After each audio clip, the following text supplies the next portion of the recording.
this is something that I eat all the time, and because it's my own recipe, I found that this is my own recipe, but it's very similar to a Danish fruit salad. And I have this just about every day. Oh, brain control made me put it down here. I tell you, Lizzo's brain control, something. Yeah, I have this just about every day. So what I do is I wash some fresh strawberries. And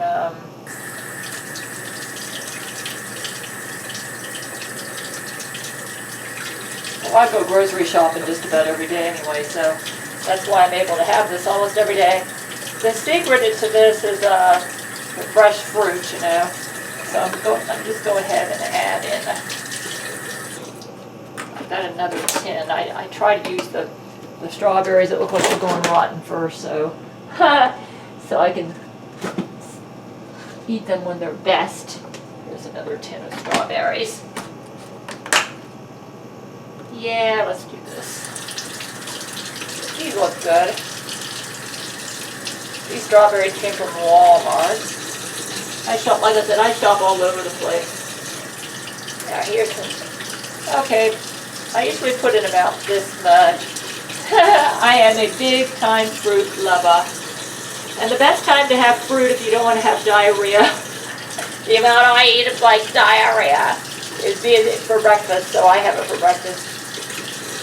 You can easily modify this, you know, depending on how you like it. Like sometimes I'll put grapes in here or apples, depending on what fruit's available. So you don't necessarily have to stick to, but my favorite fruits in it are blueberries,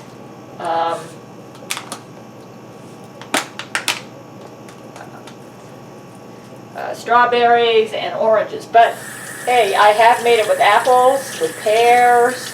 So basically whatever fruit you like, you can put in here. My favorite fruits are blueberries, strawberries, and oranges. And I have put grapes in here, but I'm cutting back on the grapes because they sell it in such big quantities, those grapes, and then they get mushy after a couple days. So if I had a big family, the grapes might work out better, you know, because then they could eat them all right away. But for me, just alone, if they sold grapes like really small quantities, it might work, but that's okay. I like my berries. So here, that'll work. Okay, let's see. As you can tell, I'm actually using more fruit than the recipe calls for, but most people probably would want to have less fruit. I need to, Okay, so here's what I got so far. I rinsed the strawberries, blueberries. Now I'm going to rinse the navel orange. I love the navel orange in this. Okay, now let's go ahead and get ready to, I like all the fruits pieces to be bite-sized, so we're going to work on that next. Okay, let's work on getting all the fruit pieces bite-sized. What I like to do is I peel the, I usually line up all my strawberries like this and get ready to chop them.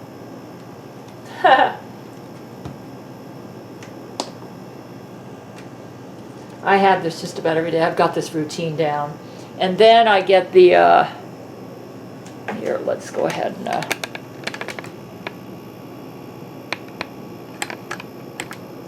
I take the skin off of this.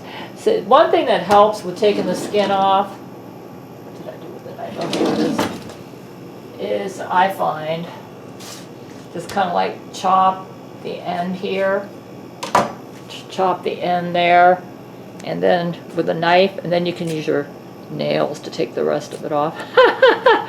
That's what I find works. So let's just go ahead and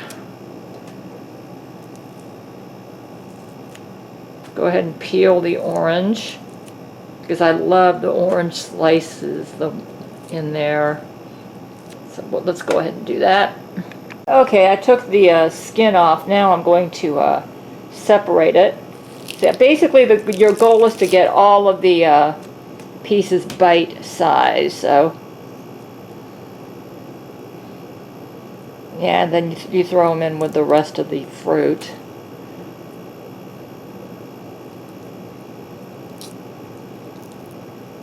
Let's go ahead and I'll let you see it over here.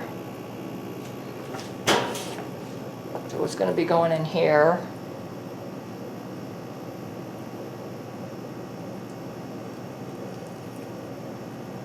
Just get a bite size, that's the main thing. Yep.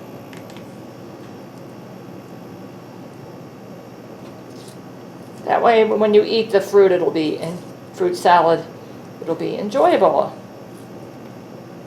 I usually leave the wedges intact, but they're coming apart on me. But that'll work. This will work. Sometimes I'll take more of this off. Yep. All right.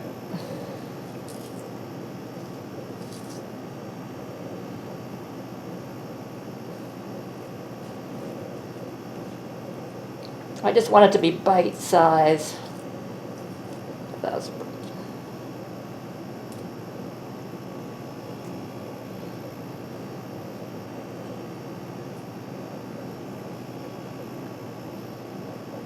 okay.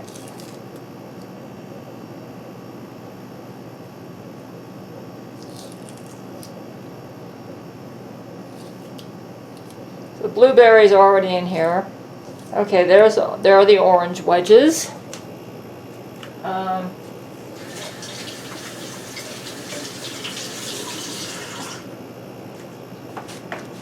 there's what it looks like thus far.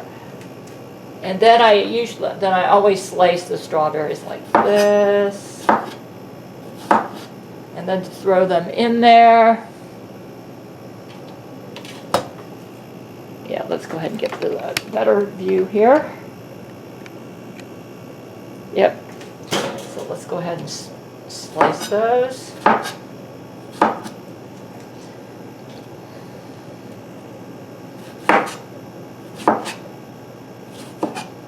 Okay, let's go ahead and work on that. Here's some oatmeal that I already made. It's really pretty simple, and I'll just go ahead and put this in the recipe. I use 1.5 cups of oatmeal to 2.5 cups of water, and I just let the water boil, then throw in the 1.5 cups of oatmeal. Start off with high heat for about a couple minutes, then bring it down to medium, low, and then down to low, and just kind of mix it around with a spoon, and within 7 minutes it's done. Yeah, that's what I do. I do that in a saucepan. And then what I'll do is I'll save it in the refrigerator, and when I make the fruit salad, I'll just nuke, or I'll just heat it up in the microwave, whatever amount I need for the fruit salad, and then it's ready. You see?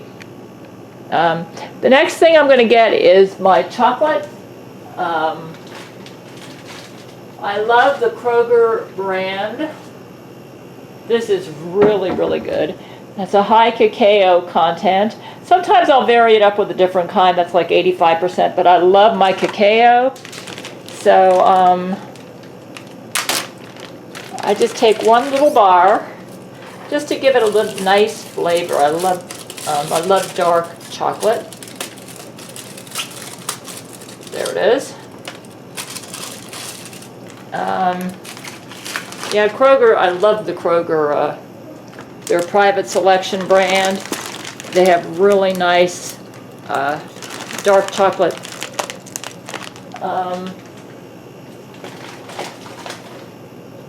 So what I do is I take the chocolate and just cut it up into little pieces, like just with my fingers, like that, and just throw it over the top of the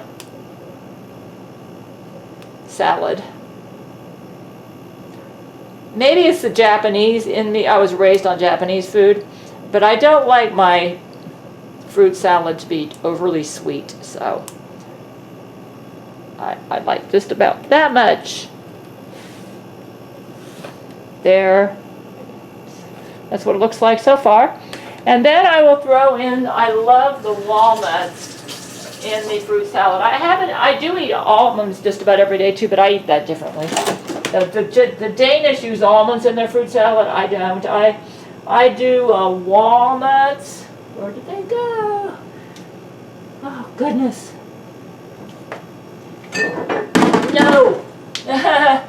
I thought it'd be so easy to find the walnuts.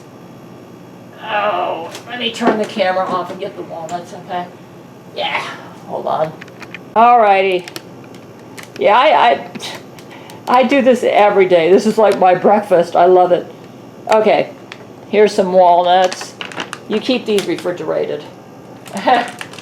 You get this, you can buy the walnuts in the produce section. And I'll just throw in just enough to give it a nice nutty flavor there. That's good. Then the next thing I will do is I will put in, I love this. Brent got me started on whole milk probiotic yogurt and on kefir. I usually have kefir with this for breakfast every day. Like, I will often mix 2 different kinds of kefirs here and put it in and drink it in a cup.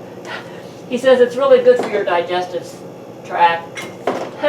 Yeah. Yeah, Brent's ancestors are from Russia, so I guess that's where he got that from. Anyways, I just love the probiotic yogurt. Brent got me started on this, so I actually created my own recipe using probiotic yogurt. I have to, around here, the only places that sell this are basically Kroger and Publix, so I kind of like shop all over town. Let's go ahead and, there you go. That'll work.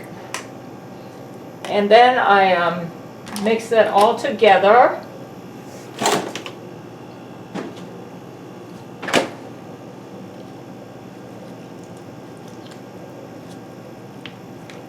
There.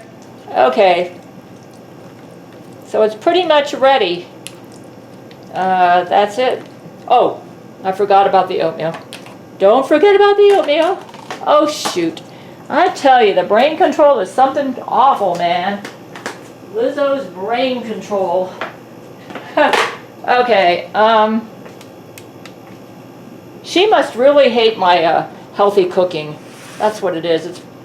Okay, don't go ahead and add, I usually add a little bit of sugar to that cooked oatmeal.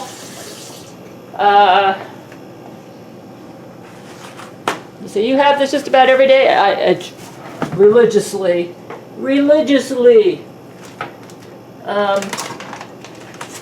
I'm on a diet, so I use this, but I used to use sugar when I thought I had, what do they call it? Boy, is she giving me amnesia. When I thought I had a FODMAP problem, you know, but I don't. That's all her mites. Okay, so I usually just add like that much to it, just to give it a nice sweet taste, and I mix it like, yeah, I'll mix it like this.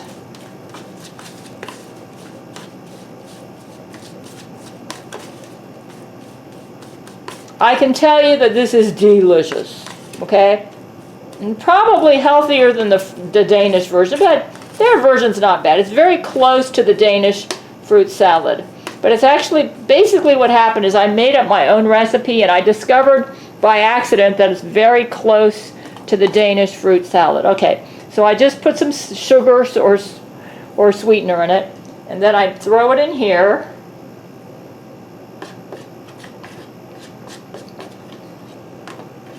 Okay. Yeah. That is, that's it. That's it. I already know it's good. I make this all the time. I've probably eaten this hundreds of times. So this is it. But you know, I wasn't going to make a cooking video on this, and I thought, you know what, you should. You eat this all the time. And there are people that like to eat what you eat, so here it is. So I'm going to go ahead and post this at my cooking channel. And let me tell you, it is delicious. You know, this is probably my sin here, okay? But I certainly don't look, I mean, I'm maintaining an average weight, so it's working for me, okay? And I'm getting a lot of healthy produce, some healthy dark chocolate. Yeah, this dark chocolate actually comes from Switzerland, and you know, in Switzerland, they live a long time. I suspect eating all this chocolate isn't hurting any. Yeah, they say it's really good for you. Okay, here's my everyday breakfast. I have this. This is kefir. What I did with the kefir was I mixed in some blueberry kefir with plain kefir, and I drink it like that. Kefir comes from Russia, especially the Caucasus region. This is my own homemade milk chocolate, made with. I actually use. I've upgraded to using cacao cocoa because I love cacao. A note of interest: the kefir, the Caucasus region of Russia, has a lot of people that live over 100 years old. So kefir's, Brent's the one that got me going on kefir. So yeah, Brent tells me I eat very healthy. So yeah, you definitely want to follow my example and not Lizzo. She eats very unhealthy. Yeah, so yeah, this is what I have every day. My homemade milk chocolate. I have noticed that in Japan, where I think the longest living person in Japan, they did an interview on him. He ate Japanese food, but he also had a piece of chocolate every day. And the Swiss are among the longest lived people in the world. They outdo the Americans right now, and they eat a lot of chocolate too. So apparently having some dark chocolate is very good for you. And the kefir, Russia's not known for long life. However, in the Caucasus region of Russia, they live a long time, and that's where kefir's from. They have a lot of people that are over 100 years old in that part of Russia. Yeah, in the mountainous region, and that's where this kefir is from. So hey, it seems like I eat some pretty healthy stuff. And now if Lizzo doesn't kill me early, I could. My grandmother on my mother's side lived to 102, and she was in Japan. So yeah, I was raised on Japanese food, but I happen to like a lot of Mediterranean food, and I like a lot of other countries' foods. I actually enjoy a lot of the healthier foods. I love produce. Anyway, this is what I have for breakfast every day.